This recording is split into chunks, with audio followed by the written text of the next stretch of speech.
Bom, pessoal, agora a gente vai continuar o estudo sobre o desenvolvimento do sistema urogenital, sendo que a ênfase agora vai ser a parte do desenvolvimento dos aparelhos reprodutores. Lembrando que esse assunto vocês podem estudar no capítulo 12 do livro de Embriologia Clínica ou no capítulo 16 do livro de Embriologia Médica, que são os livros-texto que a gente usa na disciplina. Então, para entender inicialmente como os aparelhos reprodutores se desenvolvem, é preciso que a gente compreenda que a chave para a determinação genética do sexo fica localizada especificamente no cromossomo Y, no braço curto do cromossomo Y. E esse mecanismo chave é a presença de um gene, que é o gene SRY, tá? O nome do gene se refere à região determinante do sexo. E o produto desse gene SRY, o produto proteico dele, vai consistir num fator de transcrição que estimula indiretamente a diferenciação das células de Sertoli e de Leydig, tá? Então, vocês podem ver esse processo sendo representado nessa figura de cima.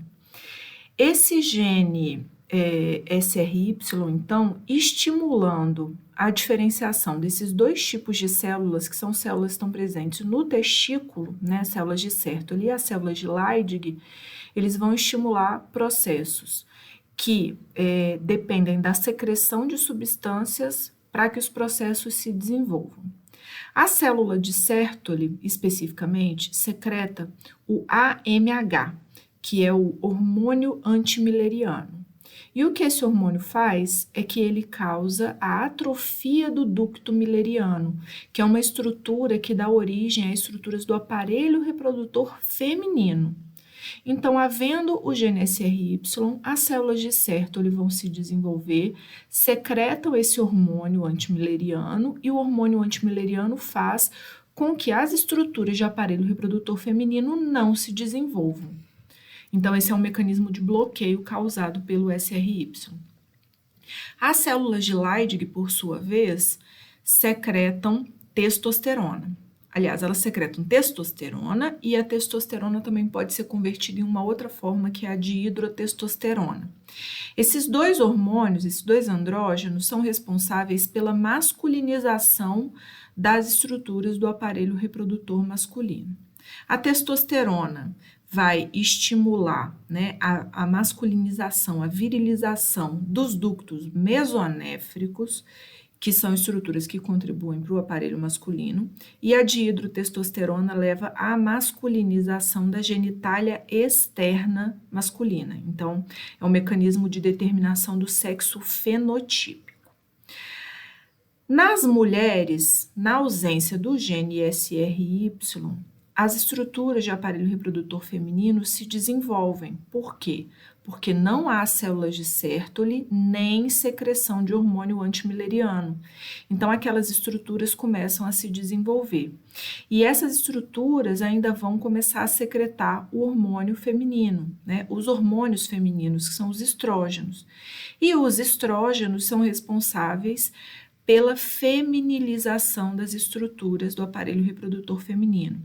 Então, elas vão estimular, os hormônios, os estrógenos, vão estimular o desenvolvimento do ducto mileriano, né, que é o ducto paramesonéfrico, na genitália interna feminina, e os estrógenos estimulam a feminilização também da genitália externa.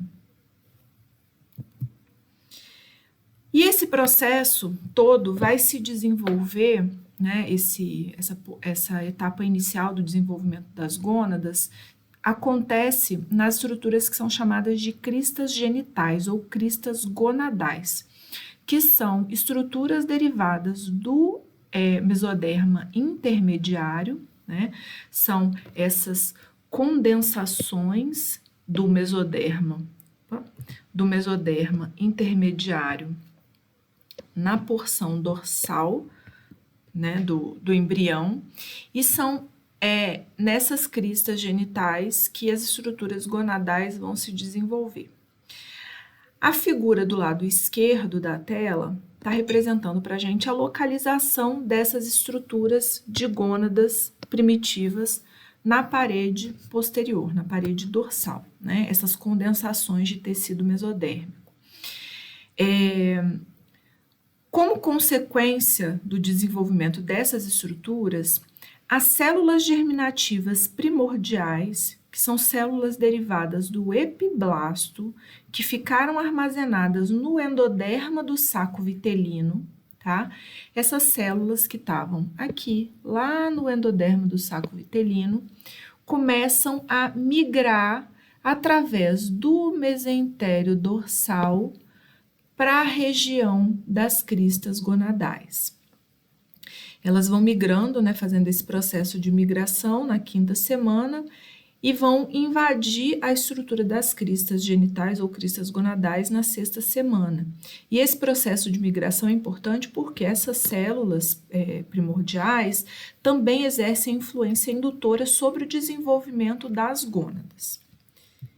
Então, a gente observa que quando essas células primordiais adentram o tecido das cristas gonadais, vai começar a se desenvolver um processo inicial de proliferação do epitélio celômico. O que é esse epitélio celômico? É esse epitélio de origem mesodérmica que recobre toda a cavidade do embrião, né?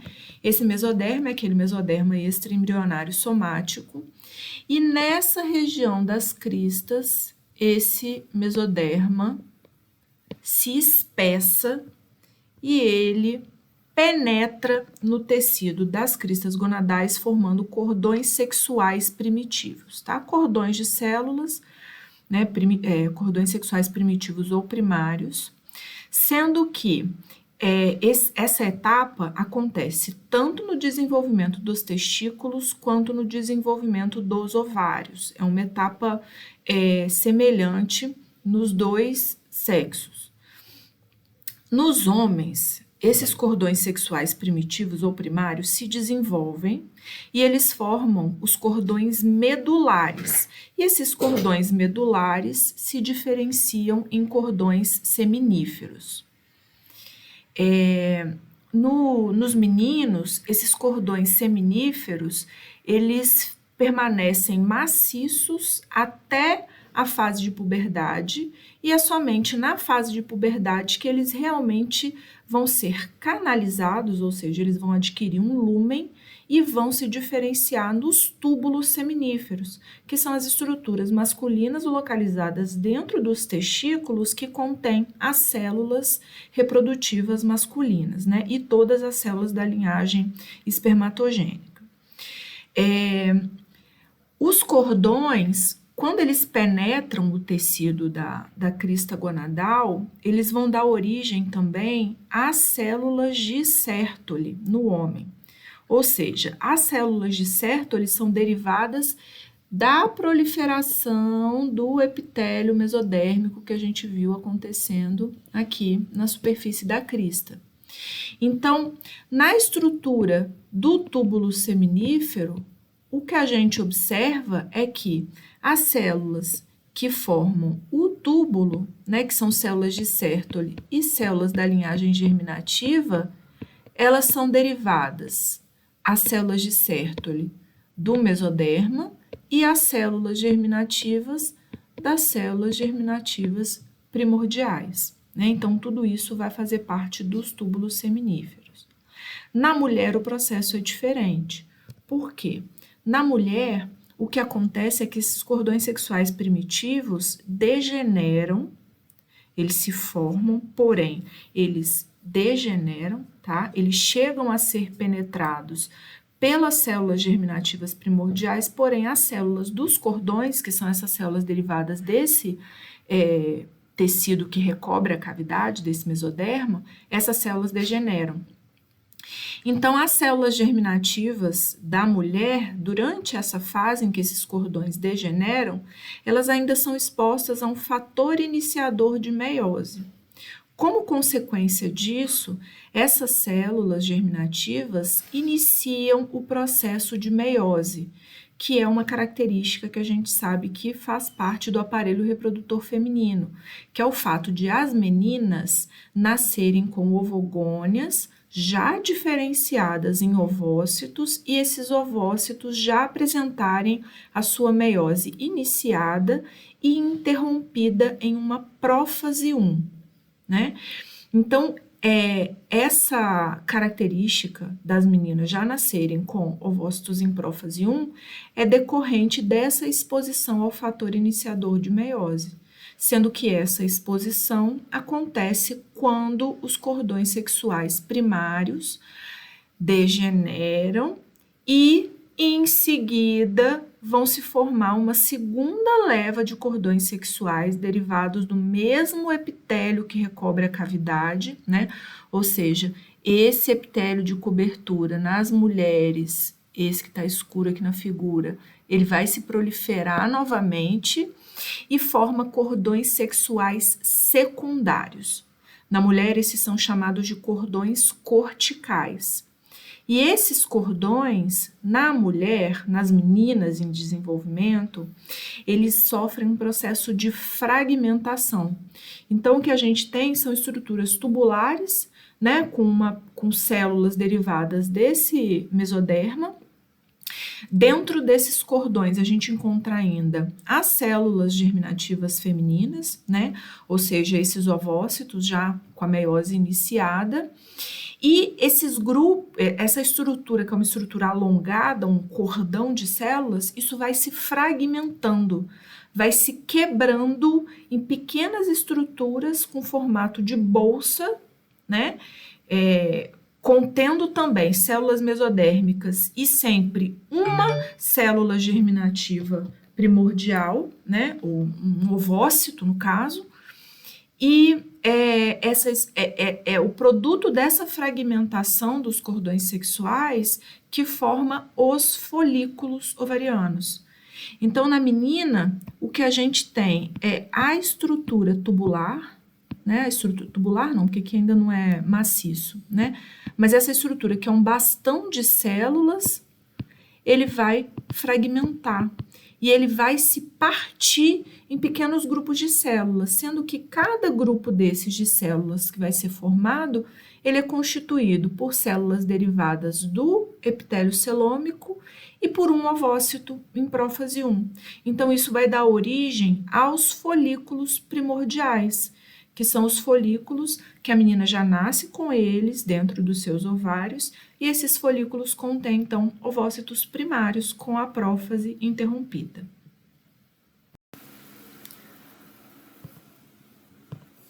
Bom, então a gente observa ainda nessa outra figura esse processo de formação dos cordões testiculares nos homens, né, derivados desse epitélio de cobertura, essa invasão das células mesodérmicas aqui, revestindo as células germinativas primordiais, né, derivadas, essas estruturas então sendo derivadas dos cordões sexuais primitivos, né? Eles se desenvolvem no homem e vão formar lá na frente os túbulos seminíferos, né? Formam cordões medulares. Esses cordões medulares, quando o menino já está na puberdade, eles são canalizados e se diferenciam realmente nos túbulos seminíferos. E aí tem início na fase de puberdade o processo de espermatogênese masculina. Nas meninas, aqui do lado direito, o que a gente observa é que os cordões sexuais primitivos, eles se formam na menina, mas eles degeneram, né? E aí se forma uma segunda leva, então, de cordões, que aí são os cordões corticais, são esses cordões secundários, e esses cordões se fragmentam, formando pequenos grupos de células que vão dar origem aos folículos ovarianos. E aqui na figura, a gente ainda pode observar que as estruturas do aparelho reprodutor masculino têm contribuição das estruturas dos mesonéfros, né? Então, a gente vê aqui na figura o ducto mesonéfrico, né? Esse ducto lateral que a gente observa aqui na figura, e a gente vê túbulos mesonéfricos. Essas estruturas vão contribuir para a formação, então, dos canais deferentes e para o epidídimo, tá? No caso aqui, essas duas estruturas que eu indiquei primeiro são derivadas do ducto mesonéfrico. Os túbulos mesonéfricos contribuem para a formação dos ductos eferentes, que são estruturas que vão conectar os túbulos intratesticulares, tudo que está aqui dentro do testículo, com as demais estruturas do epidídimo, que são estruturas extratesticulares, tá? Aqui ainda existe, na região anterior aos ductos deferentes, uma estrutura que é chamada de rede testicular nos meninos. E a rede testicular, ela é formada a partir da fragmentação dos cordões medulares nessa região específica do testículo. Então, nessa região, esses cordões, eles não formam estruturas tubulares alongadas, né, como forma-se aqui dentro, né, nos futuros túbulos seminíferos, e aí nessa região o que se forma é um emaranhado de estruturas, uma rede, né, tubular, e essa rede vai conectar então os túbulos seminíferos que estão aqui dentro aos ductos eferentes. Então essa rede testicular, ela tem a mesma origem dos túbulos seminíferos que estão indicados aqui, ou seja, a rede testicular também deriva dos cordões sexuais primitivos, que se diferenciam em cordões medulares. Na menina, né, a gente observa aqui do lado direito que as estruturas derivadas do mesonéfro, né, então esse ducto mesonéfrico e os túbulos mesonéfricos que estão aqui, eles degeneram. Eles deixam apenas alguns remanescentes, que são esses aqui, o epóforo e o paróforo, né, eles não formam estruturas no aparelho reprodutor feminino. Então, aqui nesse slide, ainda estão indicadas alguns derivados, no caso da estrutura masculina, em especial, dessas estruturas primordiais. Então, o que a gente vê é que as células germinativas primordiais no homem formam as espermatogônias, as células de suporte, né, que são as células derivadas do epitélio celômico, daquele mesoderma de cobertura, formam as células de Sertoli, e ainda tem as células do estroma, que são as células derivadas do próprio mesoderma intermediário da crista gonadal, que se diferenciam nas células de Leydig. Lembrando que no homem, todo esse processo de diferenciação depende do gene SRY presente no braço curto do cromossomo Y, né? Na menina, as estruturas que são formadas, então, são diferentes, né? Depois a gente vai falar mais um pouquinho dessas estruturas. Então, aqui no vídeo, a gente vê um resumo da formação dessas estruturas, né? Formação inicial da crista gonadal, né? Lembrando a localização da crista na região dorsal. A gente vê aí a migração inicial das células germinativas, né? Penetrando aí o tecido da crista gonadal, que é essa genital ridge que está indicado. Se a gente observar, então, em corte transversal, a gente pode observar, então, essas células migrando aí através do mesentério dorsal, né? Esse mesentério que vocês observam aqui. Essas células, elas estão, então, né, migrando aqui, penetrando no tecido da crista gonadal, e a gente observa ainda a proliferação do epitélio de cobertura aqui, formando os cordões sexuais primitivos, tá? Então, essa é a etapa que acontece tanto em meninos quanto em meninas. No caso do desenvolvimento dos testículos, esses cordões sexuais, né, a gente já vê eles aqui numa posição um pouquinho mais avançada, esses cordões sexuais primitivos, eles formam, então, os cordões medulares, que vão se desenvolver nos túbulos seminíferos, dá para vocês observarem ainda que o epitélio celômico, deixa eu voltar aqui um pouquinho, o epitélio celômico, ele forma a túnica albugínea aqui na cobertura, os cordões nessa região formam a rede testicular, os túbulos mesonéfricos formam os ductos deferentes, o ducto mesonéfrico forma o ducto do epidídimo e o canal deferente. Aqui é eferente, aqui fora é deferente. E nos ovários, né, o processo vai se desenvolver aqui então com a degeneração desses cordões iniciais que se formam. Então, nessa fase, as células germinativas são expostas ao fator iniciador de meiose, aí as ovogônias se diferenciam em ovócitos, né? As ovogônias vão se diferenciar nos ovócitos e vão ter início da meiose. E aí se formam esses cordões sexuais secundários, né? Que vão se desenvolver, que a gente vê, né? A segunda leva, as estruturas mesonéfricas todas degenerando aqui, né? Os cordões sexuais secundários, eles se desenvolvem e se fragmentam, formando os folículos ovarianos.